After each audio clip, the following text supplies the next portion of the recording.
we had a good time, Mark. We had a really good time. And, you know, people talking about living the dream. We wasn't living the dream, we were living our dream. I've come off stage, we've done festivals, and I've come off stage and cried.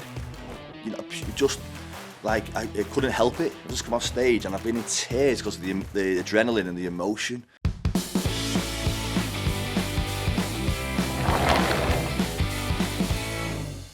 So what happened was then, what happened was then was that, so I just take it a step further. So I used to make skateboards without a brand or anything on it. Yeah. And then I found a wood shop in Canada. Okay. So all the skateboards get made over in Quebec, in Canada. Yeah. It's where the best wood is. So you can mill the maple, and because it's grown in a really cold climate, it means that when they're pressed, you're going to get the best quality in the world because it's the coldest, hardest. It's hard rock pressed maple. Yeah. And that's where it basically started. You know, it kind of went from there really. And I thought, I thought, you know what, it'd be really good to then maybe get a brand on it. Yeah, so I just went for something unusual. Yeah. I did. I read. Have you read Shoe Dog at all? No. Right. So Shoe Dog is the birth of Nike. And what he says for it is he goes, whatever you do, don't have a name of a company with more than 2 syllables because people won't remember it. And I was like, shit. Mine's got like 4 already. Yeah.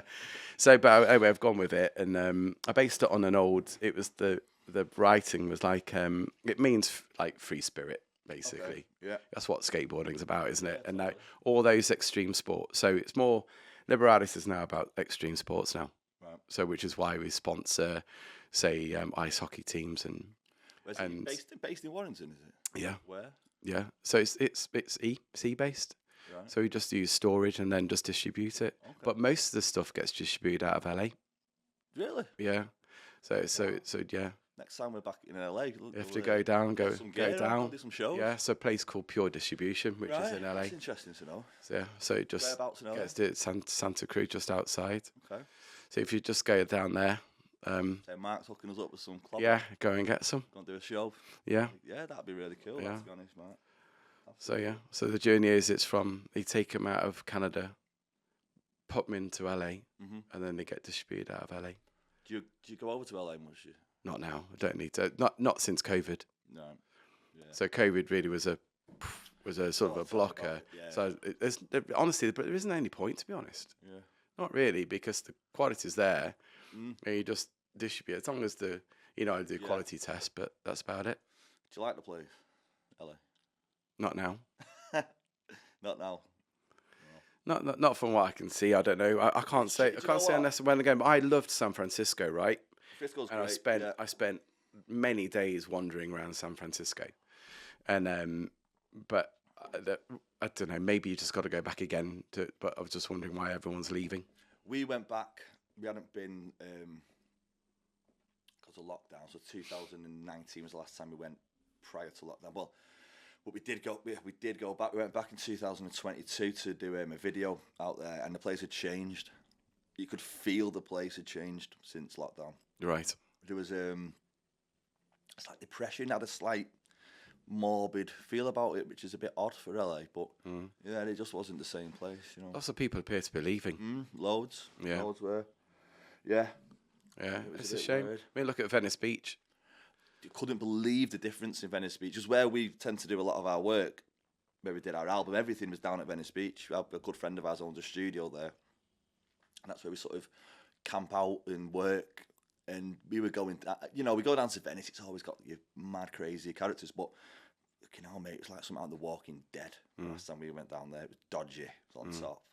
Well, it's massive tent cities, and of course absolutely, yeah. I can't remember what drugs they're on now, but it's not just ketamine. They're all on ket. They're all spiced out the brain. There's like a huge opiate epidemic. But we went down to San Francisco. We did a show in Frisco. And tents, just fucking hell, mate. We pulled up in the little tour bus thing that we had, and they just swarmed us. Yeah, it was like fucking hell, Gary, you get out first. You know what I mean? But It's sad to see, really, isn't it? No, it's really sad to see. Yeah, totally, it's yeah. like I say, I was over. I did a Trek America. Over there was one of the last times I went over there, All right. and that was brilliant. And that was hiking and climbing all Yeah. of the national parks. So we started off. I flew to San Francisco, and then basically started off from there and made my way all the way across America. Unbelievable. So climbing through Yosemite Monument, all of that, Bryce Canyon, and things, and you know, I didn't feel unsafe, mate. You know, and I even cycled across across the bridge, you know, and cycled around and cycled all the way back again. But, you know, that wasn't that long ago. No. You know, so it is what it is, isn't it? I mean, I think Twitter have just left San Francisco now. They've gone to Dallas. I think everything's gone to Dallas now. Everyone's leaving California, man. Have you spent any time over in Dallas? No. Nashville or anything like that? Nah, with us, it's always been California and Atlanta. Right. We work with a company called International Singer-Songwriters Association, which has been set up by a woman called Tammany Dove in Atlanta.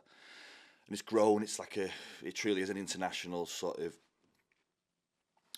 company now. It's really supportive of independent artists. You know, you get a lot of free legal help, a lot of stuff about it teaches people. You know, people who are starting off, it might help them at all different levels, but the support's there. And they run there's an award show that's at the Byers Theatre. It's where the BMI Awards are. So they do the ICER Awards as well.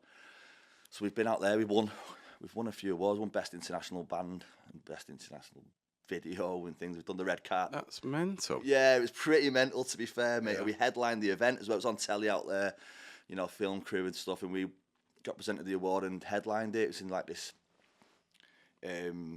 arena underground. And it's pretty mad. Okay, so it's probably worthwhile just sort of saying who you are then. So to the listener and everyone who's watching, who are you? I'm Liam Croker. I'm the lead singer from Warrington band Winachi. Also the Winachi tribe, and before that China White. Yeah, and Winachi being a clever anagram. Yeah. Well, so, the Winachi was an anagram of China White. That's it. Yeah. And so when we knew each other through Instagram, wasn't it? And listen, I can't thank you enough for supporting a small local poddy. You know, it means a lot to us. Yeah, absolutely. Well, same with you guys. You know, and we're trying to bring local people together, entrepreneurs, anybody together. You know, and we've got stories and everything else. And the funny thing was that you'll know that when we did the film for Dan, and we did the podcast with Matt and Dan as well, they're both world champions in their own right, as an example. And then Dan was saying, I should know Liam. Why don't we know people? And why? You see what I mean? And it's because everyone sort of focuses on the out rather than the in. Yeah. And so we can get a lot of support from the community itself, can't we? Yeah, of course you can. Yeah. I was saying to Paul before we sat down that for quite a long time, but you know, our origins we started in this town and we cut our teeth sort of playing in Warrington and Manchester and stuff, and then as you should do, we spread our wings and we went around the UK and started to go abroad and things like that. So maybe naively, ignorantly, whatever you want to call it, we sort of just didn't pay any attention to Warrington for quite a number of years. We were busy in our own little bubble doing what we were doing. Yeah. And it's only really the last 12 months that I've started to have a look at what's happening, and you can see a real collective of creatives starting to work together again and create something, you know what I mean? From like with you guys, there's a music, just a purely music podcast that's opened up as well, and it's just interesting to see because it reminds me a little bit of maybe about 15 years ago in Warrington. There was a really, really strong music scene. You had venues like WA1, there was Plan B, there was a lot of venues that have all closed down, and a lot of the bands who came up with those, that always happens, a lot of them split up, they just ended up doing other things. I think there's only us and Dean from Slide Digs still. Oh yeah. Yeah, we're like the lifers us. We kept doing it, but you can see similarities from that scene to the little bit what's starting to happen now, which Yeah. I think is a positive thing for the town. Massive. Oh, it's a massively positive, and I think it just takes will to do it. Yeah. That's what it is. And like you say, there are more creatives now than Yeah, ever there was before. Perhaps definitely. because there's the opportunity to be creative. I think it's accepted more. I think it's taken more seriously now. Hmm. I can remember growing up in Warrington, being a teenager, and I was like, you're knocking around on the park with your mates or whatever, and smoking a bit of weed and drinking a bottle of cider and that. And I'd always, because I was so passionate about music, no matter what, I'd be like, I'm going in and I'm going to have my guitar, I'm going to learn my bass lesson. And the lads would take the piss, they'd be like, what are you doing going in? And I was like, nah, because that's what I want to do. But they ended up like laughing, Yeah. with mud on the face years later, so to Yeah. speak. But it was a bit of a joke if you was a creative. We're not in Liverpool, we're not in Manchester, we're quite a small town in the middle of those two. But I think now for kids growing up, it's definitely more of a accepted career move to do it, Yeah. 100%. And it's not the easy route. It's not like you're not going to get rich quick being a creative. Yeah. It's it's definitely a lifestyle choice. I think for some of us, it's not even a choice. It's that ingrained in us to want to create and be an artist that we just have to do that. If we don't do it, I know if I'm not being creative, if I'm not involved in music in some way, then I feel like I'm missing a limb, Mark. You know what I mean? It's not me. I don't feel like myself, and I think you're going to get that with designers, painters, actors, writers. That's what you've got to do. Yeah. And you've got to sacrifice a hell of a lot to do it. Like I just said, with bands, you get to a certain point in life where as you're getting older and you have life gets in the way, you've got to pay bills, you've got to do this, you've got to do that, what everybody has to do. That's when you see a lot of people will drop off. And it's some of us, our life is in, we work it so we can just keep doing this because, it's if you can manage to do that, you can figure out a way of sustaining that, then it's not a bad life. No, 100%. You have, you have quite a cool life doing it. Totally. So you have just created a new album. In fact, it's vinyl as well. Yeah, well, yeah. I mean, the album, we did it over a 2-year period. So 2018 and 19, we were in LA quite a lot working. And when we would have down days, we'd go into the studio, a place called Star Creation Centre down at Venice Beach. It's beautiful, amazing place. And it's run by a producer called John X. John X has worked with the Stones, Bowie, like everyone, and he's an old friend of ours, an amazing producer. And we were going in on down days and recording parts here and there. And in 2019, there was like a 2-week period in the studio when there was no one in. So we just was like, right, we'd already done part of the album, and it was like, right, let's get back down there and finish this record. So me, Anthony, and Inda from Winachi, 3 of us went out, did 2 weeks graft in the studio, and got probably like 90% of it finished then. And then we went into lockdown, and we changed management at that point. I don't know if you've ever heard of him. There's a producer called Howie B. Just like Massive Attack and Tricky, and he's the godfather of the trip hop, so to speak. That's what he's known. Howie's again a great friend of ours. He came on board and he sorted it, so we got the album finished remotely back into from LA, and a producer called Joe Hurst helped mix it over here. And we got it finished. And I think if you hear the record, it's like a time capsule because it sums up what was going on with us over that 2-year period. It was like 6 lads and our crew pretty much let loose in Los Angeles, and we were out there. We were touring. We was out there doing shows with the Charlatans. We did videos. We had a good time, Mark. We had a really good time. And people talking about living the dream. We wasn't living the dream. We were living our dream. Yeah, we were living our dream, and everything that we planned on doing as young lads in our sort of very early 20s, we've ticked it off and we've done it. And that was an amazing feeling, do you know what I mean? And we put the work in. And anyway, we came up with this album, and you can hear what was going on with us through the lyrics, through the sound of the record. It's very, it's a funk record, it's a hip hop record, it's a soul record with an underbelly of psychedelic madness. And it comes across what was happening at that point. There's a song called Heaven in Hell, and that was the last song that we wrote for the record. I wrote the lyrics for it. And it's a love letter to Los Angeles, really. And I think it's sort of put a line underneath that part of our story a little bit, which we had to do because we were just getting known as this LA band, and we're not an LA band at all. We're from the northwest of England, but it was my little love letter to LA, and it's about how people either love or hate that city. You can either, some people it chews them up and spits them out, doesn't it? And yeah, it's a really interesting song. You can hear what's going on. It's like there's 100 degrees outside tonight, but through the canyon it snows. Your legs will be taken by the heat on the street, while your nose it dribbles and blows. You become her prey, whether night or day. Don't stray too far from the tracks. She'll make you her own, strip you to the bone. The watch you slip through the cracks. Oh, there you go. LA. Yeah. That's cool. Yeah, so that's what we're saying about. See, that's the artistry with it, that you'll see things through a lens. Mm-hmm. Yeah, and then you'll put like a poetic, because that's poetry. Yeah, I think so. You know that, right?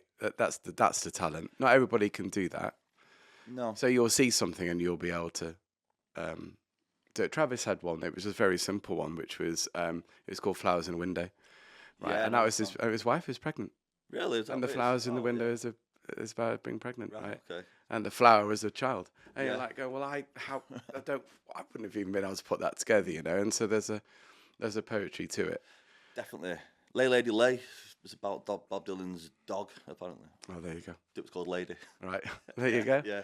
But see, those things, that's where the talent is. And for you to have sustained that for years, I mean, people that go, it's been actually from Warrington, brilliant. How long have it been? 2 years now?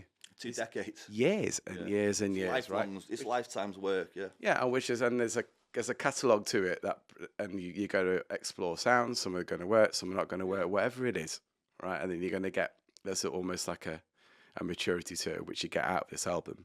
When we went to the launch on it was Saturday, wasn't it? Crikey, yeah, on Saturday. What a brilliant night that was. Thank you. Yeah, it was brilliant. We really enjoyed it. It was really well received, and you were constant all the way through. I didn't spot any mistakes or nothing. It was good. I do have to say that one of the I'll be interested in finding it is that part of maybe it's the tribe thing, but the percussion by Goldfinger in the Gold was really gave that extra bit to it. It was brilliant all the way through, and everything just seemed to complete itself. Inda's, I've worked with Inda since, like, from boy to man in a way with me, because I started working with Inda when I was 26. I'm 42 now, so it's been quite a long time, and it taught me a lot. We were feral when Inda come on board.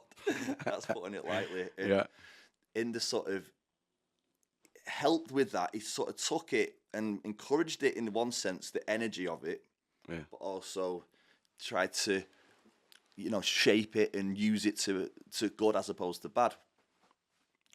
And I just learned a lot from him, a lot about life, a lot about how to sort of carry yourself and treat other people, and a lot about music and our craft. You can't be in a band with Inda and not benefit from it, and you can't be friends with him and not benefit from that friendship.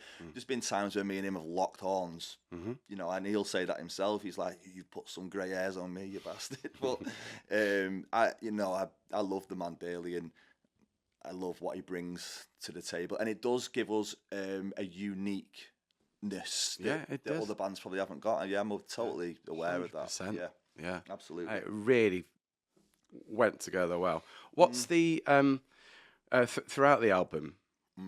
What do you think is the song that really sums everything up for you in that record? Yeah, it's a good question. That maybe the song "Sympathy for the Future," the title track of the album. That was the first song we wrote for it with, and it was with Rowetta from the Mondays. So we sort of co-wrote that song. I think that just gives the overall vibe of the record. I think the best song on the album is For You I'd Kill, which was the first single. I think that's like the obvious single. I think. Is that because it's the most complete song you think you've got there? It's just your typical single. You hear it and you're like, no, that's going to be released, and it did really well. You know, it won, when it was on about the awards like that we won in America. That won Best International Single. The album's been out for a year, so it's like just over a year that's the album's been out, and it's gone on and it's won Best International Video, Best International Single, Best International Album, and Best International Band at this prestigious awards, the ICER Awards in Atlanta. And so that's sort of been bubbling away in the States, and then it was like, we've got to get this out on vinyl, you know what I mean? Yeah. So it's nice to see it coming on wax, so to speak, and we're going to be doing an in-store performance at HMV in Warrington, because they're stocking it. So, we'll be announcing that soon. When's that? It's going to be in November, that. Okay.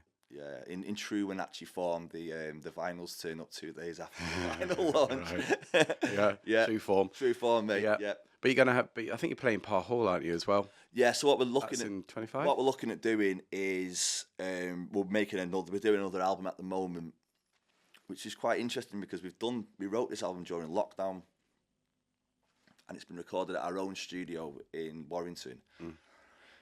It's a lot moodier, darker, edgier record than the first one. You still tell it's the same band, it's just got a different vibe to it, because it was written in a more gritty time in our life than the first one. Okay. So it's a bit like darkness and light. And I'd like to, what in an ideal world, is finish that record and then maybe use the Parr Hall next year as an album launch. Yeah. Do you know, I think it's really cool. Honestly, what I think is really cool is that you have come home, and you're doing launches or awareness in your town. Totally, yeah. And that's and maybe that's the circle of the journey you've been on. I think so, and it does. It's funny you should say that, Mark. It feels like we've come home. Yeah. And it feels like the right time to have come home. We needed to do what we did. We had to get that out of our system and do all of that stuff. And there'll be other, that's not finished. We will carry on to do that, but we had to come home and touch base a little bit. Yeah. And maybe that's the time. And let's see, and hopefully you get like that escalation of recognition in this country, Yeah, that'd be nice. I've said many times that the hardest thing, this in my opinion, to create and sustain in this game is momentum. And I think a lot of people only get that chance once. They get that momentum, and if they lose it, they don't get it again. The energy it takes, the time, the planning to make that happen is really hard. We've been lucky to get that on 2 occasions. We had it sort of earlier on in our career when we became the Winachi Tribe, and we were putting out those early singles with Keith Allen and Tommy Flanagan and stuff like that. It's another story, but and then when we was really spending a lot of time in America in 2018-19, we had that, and obviously that stopped because of the lockdown. But that's now starting again. Right. Okay. I've made it happen a few times. I'm just making it happen again. Trust me, it's starting. It's a good feeling, Yeah. It's seductive. Now, Keith, great link, Keith Allen. Okay, so he's on your video "Time to Love," and that's it's got a disco vibe to it. That was our debut single, yeah. It's really good. Yeah, it's great. We had it on a few times. Nice one. But it's really good sound. And now, again, you've been together for 20 years, but that was 9 years ago. I think maybe even longer, eh? When you did that one, 2015. So 9 years, yeah. How did Keith connect? So there's a bit of a story behind this. Me and Anthony were. I think this is how it went down. We was in LA working with a guy called Danny Saber, a producer. So we spent about a month living in Laurel Canyon with Danny in his studio. And Danny had produced Black Grape. Yeah. Sean Ryder's band. Yeah. So Danny produced It's Great When You're Straight and stuff like that. And he said, you need to hook up with Kermit from the band, right? So he'd made that. I think it was him that made that connection with us and Kermit. We became friends with Kermit, and Kermit was working with us and Danny. We collaborated on a song, the 3 of us together. So it's like China White, Danny Saber and Kermit. Got a phone call off Kermit one day, and he said, Keith Allen's rang me. Wants me to come down to his house in Gloucestershire, is it? Somewhere down south. Yeah. Middle of nowhere. He said, do you want to come? I was like, yeah, we'll come, me and Ant. So we got the train down. Keith picked us up. Then we were, before you know it, we sat around table in Keith Allen's house with his family having dinner. And we spent the night, funny enough, no one slept, and we spent the night in Keith's studio recording. Very sneaky, Keith, because the day after, CNN turned up. We'd all bollocks from the night before. We worked all night, and he went, "Oh, the news channel's here." And I said, "Why?" He said, "Because we've just made an album." And the album was called Will Cliff Be There? Like Cliff Richard. And it was a funk rock and roll opera. The concept was a pigeon and a chaffinch sat in a tree watching the Olympic Village being built in 2012. And it was all about the corruption behind it and everything like that. Okay. And it was Will Cliff Be There, Cliff Richard, and then we took it on tour. We did it that night, pretty much. It got mixed, mastered. Rough Trade released it, and then we went on tour. Me, Anthony, and Kermit with the backing singers. We were like, and it was Fit Les, not Fat Les. Les got fit for the Olympics. We went on tour. We played like Best of All loads of different places, Camp Strummerville, and things like that. It was good. We went on tour for the summer, spent a lot of time at Keith's. We were basically living at Keith's for about 6 months, me, Ant and Kermit. And then when our debut single, because this was still China White, it wasn't the Winachi tribe yet. Mm-hmm.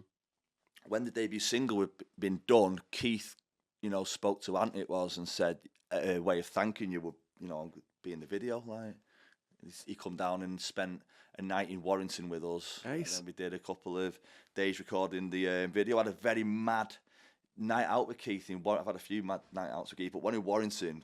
And I remember him, he said, it's all in the eyes, darling. And he went up to a bouncer in town, and he's a massive guy. Keith's there. He's got his bollocks out, and he's just talking to him. The guy just look at his eyes. Yeah. So we did that, and Keith's still a really good friend of ours. Great. Yeah. And after that, we went on, and then we went over to LA and spent time working with, Tommy Flanagan? Yeah. Yeah, so it was in the second video when I'm on a horse off my head with Tommy, going around Tommy's ranch in Malibu. It was called A Room with a Zoo. Right. Yeah, and that was the second video. Cool. So, mad. So why the States? So what was it? It just appealed to us more than Latchford. So it was was it like you just shipped your kit and just went, let's go? No, I mean, when we went out there to work, the first time we went there was me and Anthony went to work with Danny Saber. We did a load of songs over there that over the years have seen the light of day. They've been released in different sort of entities, different platforms. We met, and when we was in LA working with Danny Saber in 2012, we were introduced to Harry the Dog. And Harry the Dog's a very well-known guy in LA, Cockney. He's lived out there for 30 years. A bit of a face. And Harry had then come on and ended up managing us. Harry's based in Burbank, or he was based in Burbank in LA. So all his contacts really were LA based. So we back into to Los Angeles all the time. It was madness, mate. Yeah. Pure, unadulterated insanity at times. Right. Yeah. Brilliant. Probably, I'd need a few people to be dead before I could tell you some stories. I was sensing it's probably better off to wait for 20 years yet. People keep asking me to write a book, Mark. Well, I think I'm 42. I'm not ready quite yet to do it. Maybe 20 years. Yeah, 20 years. Good time to you'll be fine. Yeah, why not? Why not? Yeah. Then. So, as a band, you were together as China White, weren't you? Have the band members all been the same in the tribe? So you've all been together all the time, or have it changed? No, it's changed. So it was me and Anthony Edgerton. We're like brothers, me and Ant. We've been through so much together. Like I love him dearly. We started this I was 20, and we met. We used to see each other in the World, in town, the old nightclub. Right, yeah. We'd see each other in there. We just got talking. We were at an acoustic, like an unplugged thing at the Barley Mall one night, and I'd been in a fight. And I had a big black eye, and my nose was broken, and everything. And then some lad was like attracted to this lad. He looked like a lunatic. We got talking, and he said, just come to my mum's on the Monday, whatever. We'll have a jam in the shed. His dad's house. and we went along. We sat in the shed, got a spliff, and just started jamming on an unplugged bass guitar, an unplugged acoustic guitar. And I said to him eventually, "Man, we've got to get out the shed, you know. We're the best band in the world, but no one's going to hear us outside this shed." And that's when we started it. And then we started working with Latch at Tough Gong Studios for a number of years, honing our craft. There wasn't even a band at this point. It was just me, Anthony, and Latch, the producer. We honed our craft as songwriters, and we'd never used anything sort of technical in our lives. We didn't know anything about keyboards or recording music, anything like that, producing music. We learned on the job. Laying tracks or anything. Nothing. Yeah. We didn't know anything about it, honestly. And we learned on the job. We learned everything ourselves on the job. And then we went out. We had a first incarnation of the band China White, a very early version. But it really kicked off for me when in the mid-20s, when Inda sort of came on board. We knew who Inda was because we were fans of Ian Brown. Inda spent 13 years with Ian, you know, on the road. So I'd seen Inda on stage when I'd watched Ian. And I had a contact for him. And I sent him a demo and he said, "This is brilliant. Come down to Leeds, where he lives, to a studio in Leeds, and let's have a listen, see what you like and stuff." And we did. And we were a mess. Like, you know, the band was just a shambles. But Inda saw something in that. There was something in that rough diamond he saw. And I said, "You know, I could work with this." And he sort of shaped it up and got us professional, so to speak. And yeah, that was the first incarnation of the band. There's been a few different, but me, Anthony, and Inda are the ones that's been there the longest. Okay. Richard Ritchie, who unfortunately couldn't make the show. So we have a bass player, but he was ill on Saturday, no so way. the bass was on the backing tracks. Yeah. But Richie's been here for over 10 years as well. He's a long-standing. Yeah. For his sins. He's still standing. He's still alive. He's still alive, mate. So, just about. Everyone's a winner. He did. Do you know what? He's a trooper, that guy. We did a recorded session for Graham Park a few years ago. It was at BBC Wales, and it was a filmed one, like a studio audience, and a bit of Q&A thing. And Richie was, he said, "Oh, guys, I don't feel well, you know, don't feel well." And he sat, so we had to sit him on this bloody, sit him on this box with his bass, and he was like, "Shut up, you fanny, come on, get a grip." And he from there he went straight to hospital. He's like, his kidneys were failing. He's diabetic. So Right. Yeah, he nearly was literally. So dead. literally was. Yeah. Totally. So yeah, but the basis of the band, me, Anthony, and Richie, have been there for over 10 years. Right. Great sound. You could tell you were together. Yeah, nice one, mate. And do you know what's mad, Mark? And yeah, it's a question for you. All right. Okay, what genre of music is it? I don't know. I'm gonna put it in. I mean, I think the mistake people make is that they might go, let's try and box them. Yeah. So you might go, it's a little bit Happy Mondays. Do you know what I mean? But why box it? Because you have some songs which could have an indie vibe to it. You've got some which are disco. You've got some which are funk. Some which are hip hop. Bit hip hop. Yeah. Yeah. So you've got like this Eclectic sort of sound. But there was I don't know how to describe it. I'm not a musician, but there was a consistent rhythm through it. Right. Through every single track. It didn't feel like it stopped all the way through. Yeah, there's an energy, isn't there? Do you see what I mean? Yeah. That's why I felt. So I couldn't place you. That's good, yeah. Which was good because I thought it.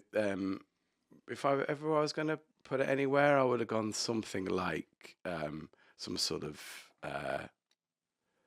like house funk type.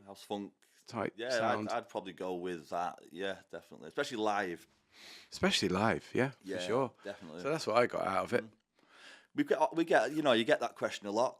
Being in a band, being a musician, what sort of music do you make? You know, it's like, fucking hell, we make music. I don't know. We make what our record collections are. You know, we've got good record collections, and you take the best and throw it into a pot. We've always been influenced by sort of bands like Massive Attack or Primal Scream, or the dancier side of the Mondays, you know, but they're quite eclectic bands. Yeah. If you listen to Primal Scream, they can make you got Screamadelica, which is basically an acid house record, and then you've got The Vanishing Point, the next record, which is this sort of German techno dub record. You know, that turned us on. That really turned me and Anthony on from day one. Yeah. And Do you know what? There's a band. Sorry, it's just coming yeah. into my brain. Yeah. There was a band which you did remind me of from one of your tracks. Forgive me, I don't think it was on this album. I think it was a previous album. There's a band called Hot Chip. Yes. And I Yeah, we've thought had that. We've been. there was something there with Yeah, that. totally. I get that. The stereo MCs, we get the stereo MCs quite a lot. Yeah, the Mondays, people will say. But one thing we've always loved from day dot when we started is when me and Anthony started this, we had like a hit list of people we wanted to work with. We had a hit list of things we wanted to do. So it was, we wanted to go to LA. We wanted to work out there, experience it. And we did that. And there was people we wanted to work with, and we went through that. And a lot of that influence with we're a very collaborative band. We always have been. I think it's a really healthy thing to do as an artist in any form, is to collaborate. Otherwise, you get stuck in your comfort zone, in your mould. If me and Ant just work together predominantly in the studio, you know, you can. I enjoy working with Anthony, and he does with me. We bounce off each other, but it's healthy, I think, to bring someone else in to bounce ideas off and get their take on it. I've always liked working with female vocalists because I think I can write a lyric, and it could be quite a masculine, macho lyric. But if you get a woman to come in and then sing that, I think that's brilliant. You know, that's really a beautiful thing. You know, hear a female take on your lyrics, because they're going to put their own take on it, their own vibe. You know, and I try not to like dictate too much in the studio. I might just go, right, here's the structure, you know, a rough structure. Here's the lyrics, but whatever you feel, you do. You know what I mean? I'll tell you if I like it or not, but don't let me totally dictate to you what you want to do. And I think that's a really good thing. Oh, for sure. There's some great singers from I loved Joy Sims' voice, you know, from those days. Coming to My Life was just a song I just loved that. Totally. Like forever. Yeah. But if you hear Massive Attack and say Tricky and things like that, they've always worked with different artists, vocalists and stuff, and that was a big influence on us. Yeah. Yeah, definitely. I was trying to recall the name of the singer they brought in with Bizarre Inc. But, oh God! Yeah, there was Playing with Knives was the song that Pete Tong said sort of changed the vibe because it had two different rhythms throughout the same. And it was the same song, right? Yeah, and that was and Pete Tong always said that changed everything because everything always had the same rhythm going all the way through, but this one had absolutely two playing sides off each other sort of thing. Yeah, 100%. That was good. But yeah, again, bringing that different voice to it. Yeah, it really makes a difference. Keeps you on your toes as well, doesn't it? Because it's like, you know, when you're in the studio, I love being. So if someone says to me, I've been asked this before, what do you prefer? Do you prefer being in the studio? Do you prefer playing live? I probably prefer being in the studio. I enjoy playing live. It's great, you know what I mean? But I love being in the studio. Being a songwriter and a musician, silence is your canvas. You know what I mean? When you start off, there's nothing. Then you start to fill that in. Yeah. What a buzz that is, mate. You know, when you start hearing that back, something you might have wrote while you sat on the toilet on a Tuesday morning, like. Yeah. But you created it. I think that's the thing. You create it, yeah. It's come out your soul. It's come out your head. You know, and that's what it is. That's the best. For me, that's the best feeling in the world. Yeah. But when you put it on stage on Saturday when we was playing Time for Love and you can hear people singing it back. Yeah. That's a buzz, that, you know. Yeah. I got a little bit choked up, you know, when I was on stage because I was hearing it. It's because you're in your hometown and a lot of those people in that crowd then on Saturday were friends and family, you know, because it is your hometown. It's only quite a small club. It's not like playing to thousands of people. And a lot of those people in there, their lives have been touched by this band. There's people in there who are married through people they've met at our gigs, you know, and they've now got kids together. And those songs they've meant something to them over a number of years. And we've all partied together. We've all cried together, laughed. So, you know, to see that and how happy people are, that's just hell of a buzz, that, you know. Yeah, and you only need that once, you know. It's like a hit. It's like, well, it is a drug. That's the best drug in the world. You know, you can beat any drug doing that. You can come off stage. I've come off stage, we've done festivals, and I've come off stage and cried. You know, just like I couldn't help it. I've just come off stage and I've been in tears because of the adrenaline and the emotion. Like good, happy tears, but just sobbed like a baby. It must be mad, you know, when you hear someone singing the lyrics back. Totally. You go, I wrote those 5 years ago on a bus. On a bus, and this guy's now singing it back to me in the crowd. It's got to be a buzz. Yeah, and you could be the other end of the country, or you could be in, you know, we've been in Italy You know, they don't even speak English, but they're singing something back. It tends to be "Time for Love." That song's probably our most well-known tune, but it doesn't matter, does it? They know that song and they're singing it back to you. It's like, wow, that's nuts, man. And I never, you like, there's been times we got me and my wife Beth. We got married in 2017. We've been together since we were kids. And when we was on our honeymoon in Portugal, "Time for Love" came on the radio. It was like, whoa, check this out, Beth. No way. How'd you hear that? Like, That's that's awesome. me, that. You know what I mean? Well, I tell you, guess what? On a completely different level, I get a buzz when you see someone wearing your T-shirt, and you go, I don't know that person. Yeah. I've never spoken to them in my life. They're not related to anybody who I know. Yeah. And they're wearing my hoodie or my tee. Yeah. Or riding a Same, skateboard or same, something. totally same thing. It's a thing. Yeah. It's a genuine thing. And you never get tired of seeing that, will you? No. Never. No. You know. I'll never forget that. There was some friends, actually, Reg and Helen, they came to see you. They went on holiday down Devon, right? But this is on no way your scale. But anyway, somebody had a Liberata sticker on their scooter. Really? Yeah, on their motorbike, and it was there, and they would just so happened to be walking through Devon. They went, "Oh my god!" And they gave me a call. They went, "We Check just this seen out." it." Yeah, I was like, "No way!" That's ace. Yeah, it's such a buzz. Of course it is. Yeah. It's So your when- baby, isn't it? Yeah, it's out your brain. You know, you've created it from nothing. Mm-hmm. So when you started, you must have known probably when you were a kid then in Warrington. You were. Did you know that were you writing poems and stuff? Was that what you were doing? From an early, I mean, I knew I was obsessed with music. There was a lot of music in my house. My mum and dad are Scousers. You know, they've got a big Liverpool family. My mum used to be a singer in a folk band around the bars and clubs and stuff in Liverpool.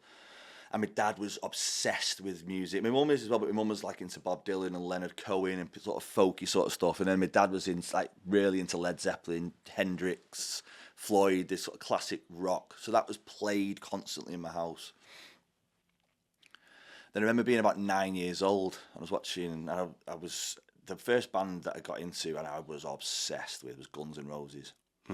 Like, Appetite for Destruction was like, fuck.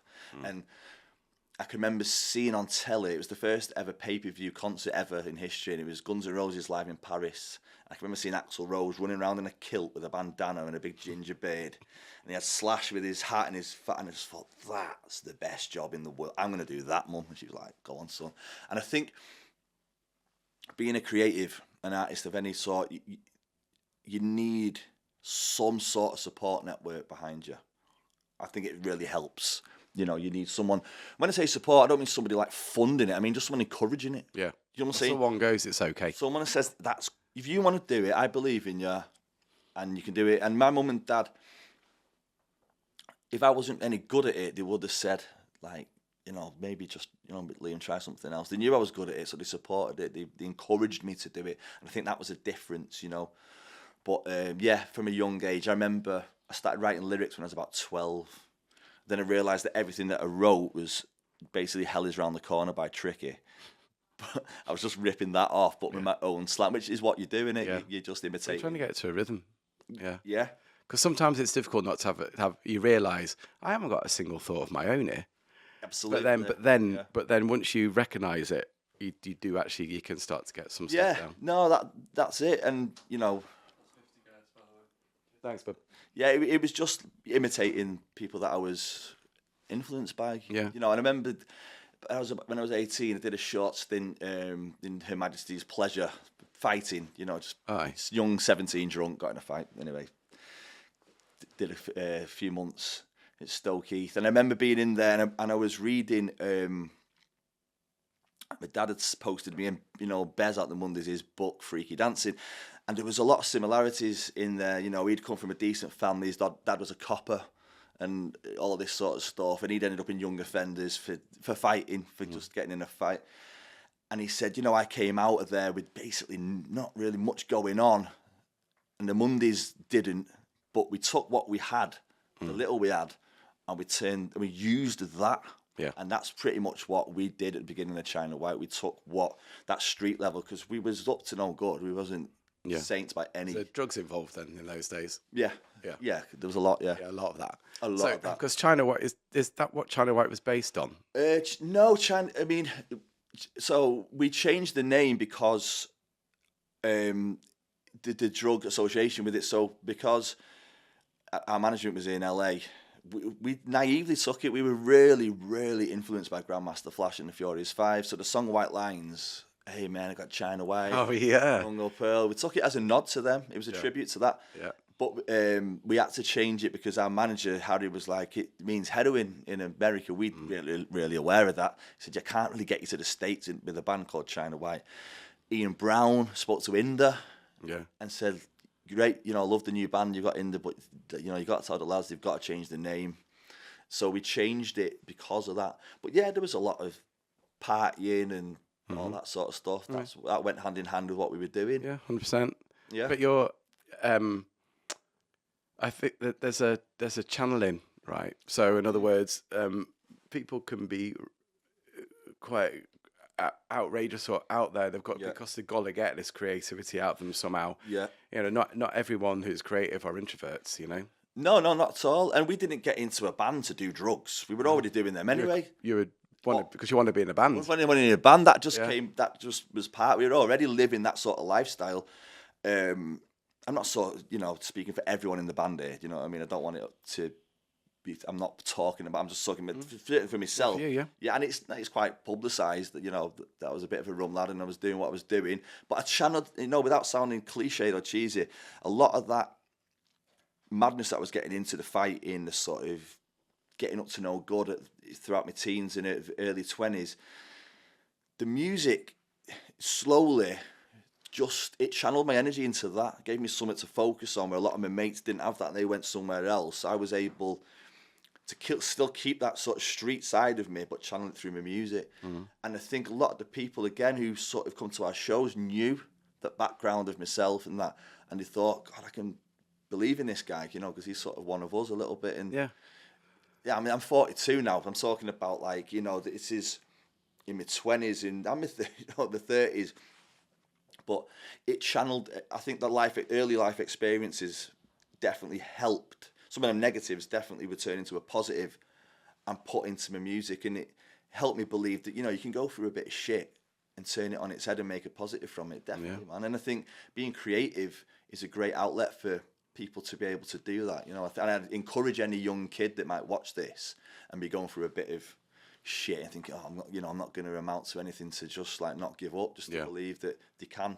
Well, there's a reason why. Around. But the reason why, as a kid, that you might have words in your head that you want to get down on paper. Yeah.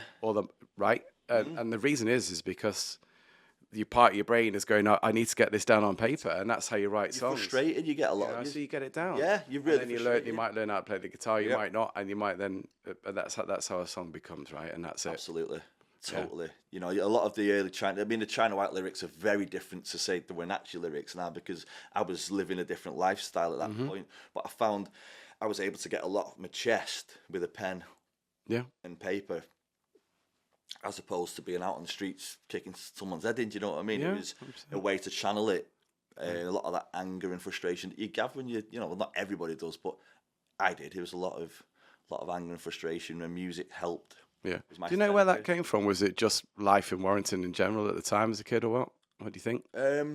Or do you think misunderstood as a teenager, maybe? What do you think? Yeah, a bit of disillusioned with what was around me. Bit of anger, it's sort of boredom. Boredom could be a real killer. There was a lot of, like I said, a lot of partying going on and stuff. So it was around a certain scene where there was a lot of violence and criminality happening. But I chose to be around that. I enjoyed being around that, and to be around that, I had to sort of step up to be a certain kind of way, and without, it wasn't even a conscious decision. It wasn't like, I'm going to get into music to pull me away from that. The music thing was already there as well. It just slowly pulled me away from all the negative stuff. Yeah. And I managed to turn it into something good, darling. Something positive, yeah. Absolutely, yeah. So you've got, and you've obviously proven that you can build relationships and maintain them. That's quite difficult to do, It is, yeah. Because like you're saying that even the producers who you've been working with in years ago, you're still in touch with now. You know, you're still friends. Still friends. Latch, dear friend of mine. I've not seen him for a while, but we're really good friends. He was at my wedding and things like that. And do you know what, mate? I feel totally blessed to have done this. It's been an amazing adventure, and the life experiences that have happened over and over again, I wouldn't have got without being involved in music. You know, I'm quite proud of myself, and I'm proud of the people around me, because it's not just the lads you see on stage. It's the support network from the people in the background who are helping in the studio, are helping with in the crew, our families. You know, this journey we've been on has been a journey for a lot of people. I just happen to be the front face of it. Yeah. But a lot of other people have been on an amazing journey with us, and I'm proud to be able to have done that for them as well, because they've had an amazing. They will say themselves they've had a great time. It's quite sad because there's quite a lot of casualties that come with this. It's like a trail of it. What, friendships, you mean? Definitely friendships. We've lost a lot of friends through doing this, which you learn over time is part of the business, and also you have to become quite thick-skinned. It's never nice. I hate that side of it, but you do lose friends through this. You get there's quite a lot of jealousy. There's quite a lot of bitterness. Bez's ex-missus, Debs, once said to me, we'd fallen out, especially me, fell out with our manager from LA, Harry. It was a nasty breakup, so to speak. She said, don't get bitter. She said, if you let bitterness creep in, it's all over. She said, you just got to shrug this off and keep going, you know. And when we have but there is a lot of casualties. You tend to find it's the people on the periphery of it who are, you know, they aren't in it. They're just sort of hanging around it and want to be a part of it. Quite often they end up the casualties, which is a shame, but it's what it is. The funny thing is that sometimes you can't even remember what half the problem was. But at the time, that happens all the time. And you go, I don't even know what it was thinking back to it. You look at it and you think, why is this person not talking to me again? You're never quite sure, really.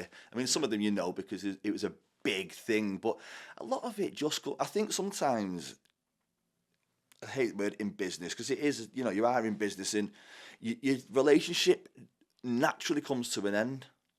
It just, you know, it can just come to an end. Like you said, there's a lot of people that have been friends with 20, 30 years through doing this, but some of them just naturally come to an end. Some people take that really personal, and others can just sort of shrug it off, you know what I mean? It's not personal. No, not at all. It's rock and roll, isn't it? Here's what it is. Yeah. It's rock and roll. It's rock and roll. Sure, isn't it? Yeah, it's a TV through the window, isn't it? Absolutely, yeah. So how many gigs have you done in total, do you think? God, I couldn't count. I don't know. Yeah. I have no idea. A lot of shows. Yeah. Biggest place? Biggest place we've played. I mean, festivals or... Yeah, I was just thinking, what sort of stands out in your mind, and you sort of looked at the stage and you went, oh my frigging God. I mean, there's been some... I mean... It depends, because we've played massive shows that haven't really connected with us. There's been shows where there's been smaller and you're like, well, that was, you know, it's brought you to tears. I remember playing the Telegram Ballroom in East LA with the Charlatans on my birthday, and that was unbelievable. Yeah. That was a few thousand people, and we've walked out. I was really ill while we were there. On the second day we were there, I'd gone to the fridge in the apartment, and our sound engineer Gary, he's diabetic, and he had a bottle of metformin. What's that? It's, you take it, lowers your blood sugar, but you meant to have a cap of it a day. Oh, okay. I drank the bottle, and I was fucking ill, mate. I was really so. It was quite a journey to get to this gig. I was a bit worse for wear, but we went on stage, and walking out as a support, because we were supporting the Charlatans in LA. We're walking out to a sold out venue, and them going fucking bananas, mate. Unbelievable. You got them singing the songs, but that sticks out. That gig really sticks out for me. Headlining the second stage at Bearded Theory Festival was one of our best ever shows. We came off stage, and it was in a big marquee, and the place, you could feel the place moving, you know, the whole place was booming, the sun was going down, and then we come off stage, stumbled through the crowd, got outside, and Robert Plant was on the main stage playing a Whole Lot of Love, and you're like, fuck it, come on. That was mega. But the one that song you before where I was in tears when I come off was we played a festival called Victorious Festival, which is in Portsmouth, and we'd opened the main stage in the day. So it's a fucking huge stage. That's when when you're on a stage and you can shout to your mate and he can't even hear you. It's that fucking big. That was mad. But later on that day, we headlined the second stage. So people have watched us in the morning and then they've come to watch us. And by this time, it was about 7 o'clock at night and it had been a dead hot day. But then there was a thunderstorm brewing and we're next to the sea in Portsmouth. And the bones, lightning, thunder, and you can see the waves, coming over. And we're playing there and the crowd embraced it. Tops off, fucking girls with the tits. Fucking come on, that was magic. That. Yeah, that makes it all worth it. Yeah, so you get these pictures of Yeah. But you know what life's about? Listen, you know more than me, but you'll know more about it than me. But I just think different. life, it's different. But life is you get like moments in time which are great. Yeah, and then things all sort of level out a little bit, and then you'll have another moment in time. Yeah, and it's almost like taking a Polaroid. You just get those and you try and put them together, and that's your life. Yeah, yeah, definitely. It's good fun though, isn't it? Oh, it's brilliant fun by the sounds of it. Yeah, absolutely. Everybody wants to be a rock star, but the point is, I think it sounds to me that you had the let's go on the journey first, right? Yeah. Sometimes people say we did it the wrong way around. Who says? I don't give a shit, really. Yeah, we've done it our way, and mate, you should be in Manchester playing the Night and Day Cafe every Tuesday. It's like, I don't really want to do that. I want to go over there and do that. So we just done it our way and had a great time, and we're continuing to have a great time. It's we're all a little bit older. We're all carrying our battle scars proudly a little. I feel lucky that we're all fit. We're all healthy. We're all pretty much intact. Mm-hmm. And we're still doing something that we love. And I feel like we're now going into the next chapter of our story, really. Yeah. I was going to ask you about that. So obviously, I think some of that does come down to maturity, and experience and wisdom. Yeah. So, hey, listen, we're all gods, but for the wisdom, right? But we do learn stuff as we go along. If you don't, then you're a mug, aren't you? Right. And so you got this album is probably a real complete album. As you said, it really sums up the journey probably, and you can feel some of the pain through it and everything else, and joy as well. Yeah. But with that comes it's going to sound really corny asking what does the next 10 years look like, but what do you think that journey is? I don't know. I'm not sure yet. I'm figuring that out. Yeah. There's going to be a lot of music. There's going to be... You know what? The last 20 years, throughout our 20s and 30s, have been the maddest ride that you could imagine. It's been like a cartoon, and we wanted it to be like a cartoon, and it has. But with those extreme highs, there has been extreme lows. I'm thinking the next 10 years, there's not going to be the lows, because we've put ourselves through that. We understand that. We've survived that. So I think now it's a little bit more... The only pressure that we're under is the pressure that we give ourselves, really, at this point. There's that mad pressure that you feel like you're under in your 20s and your 30s. I don't quite feel that anymore. I feel much more at ease with myself. Mm-hmm. I feel much more... I don't take myself... Although I take everything serious, what I'm doing, I don't take myself as serious. So I'm not like, I think what you're saying is the pressure's not there as much. So I'll give you an example. Could be, you might have felt pressurised to look a particular way on a Thursday, right? And you go into some gig. You go, actually, I've got a T-shirt and I'm all right to go. I'm good to go. I'm good to go. You're not scrutinising everything that you do. Correct. And so I think we can enjoy it a bit more. We've been through the mill and we're proud of that. And it's just about enjoying it and enjoying being alive and doing something that we love and are passionate about. I just want to... I feel as a songwriter and as a performer, I'm probably on top of my game now, more than I ever have been. Right. I'm not as angry. I was angry, man. I was an angry young man. I was angry with the world and I wasn't quite sure why. I'm not anymore. And that feels good. Oh, that sounds good. That probably sounds like a brilliant place to stop there. because I think that sums it up right now. And what we all look forward to is what that next journey is. And maybe, hopefully, if this podcast is all going in 10 years, I'll be like, anyway, tell us how that went. Right, mate. But listen, thanks for coming home. Oh, mate.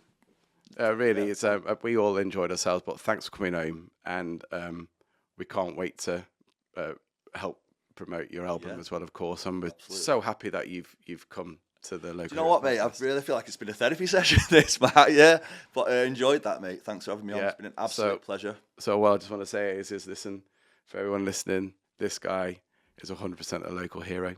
Thanks very much for coming. As are you, mate. Nice one, Matt. Thanks, buddy. Cheers. Appreciate it.